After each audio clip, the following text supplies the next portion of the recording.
Kita beralih ke informasi selanjutnya, pemirsa. Wakil Ketua DPR RI, Sufmi Dasko Ahmad bersama Kapolri Jenderal Listio Sigit Prabowo menemui langsung masa aksi demonstrasi di depan gedung DPR MPR Senayan, Jakarta Pusat, Senin 11 April kemarin. Wakil Ketua DPR, Sufmi Dasko Ahmad memastikan tidak ada proses politik yang bergulir mengenai penundaan pemilu 2024.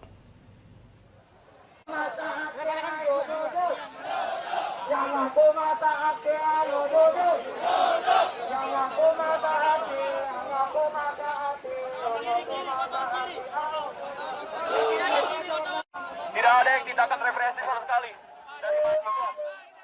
Tiga wakil ketua DPR RI, Sufmi Dasko Ahmad, Rahmat Gobel, dan Lodewijk Paulus ditemani Kapolri Jenderal Polisi Listio Sigit Prabowo menemui masa aksi yang menyuarakan aspirasi di depan gedung DPR MPR Senayan, Jakarta Pusat pada Senin 11 April 2022. Para pimpinan DPR dan Kapolri menaiki mobil komando mahasiswa untuk berdialog langsung dengan massa aksi.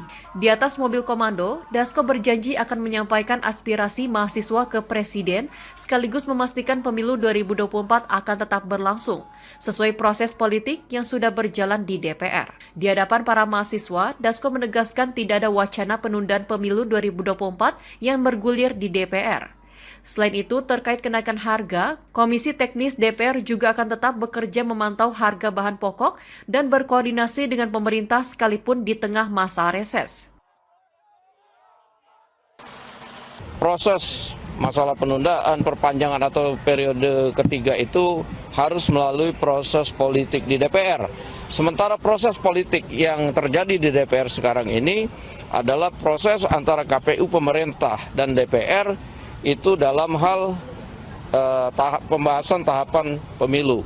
Sehingga otomatis apabila tahapan pemilu itu sudah dibahas dan berjalan sebagaimana mestinya, tentunya yang namanya proses penundaan, perpanjangan atau lain-lain, itu proses politiknya tidak ada. Di sisi lain, Kapolri meminta peserta aksi untuk menyampaikan aspirasinya secara damai dan kondusif. Tolong agar di dalam setiap pelaksanaannya selalu tertib, sehingga semuanya bisa berjalan dengan baik dan aspirasinya betul-betul bisa tersampaikan dan kemudian bisa didengar oleh pemangku kebijakan, apakah itu di pemerintahan, di DPR ataupun di tempat-tempat lain termasuk kami. Menjelang sore, pihak kepolisian secara perlahan membuat massa mundur menjauh dari gedung DPR MPR Senayan demi menciptakan situasi aman dan kondusif di wilayah sekitar. Indira Saraswati di Torosito, Garuda TV melaporkan.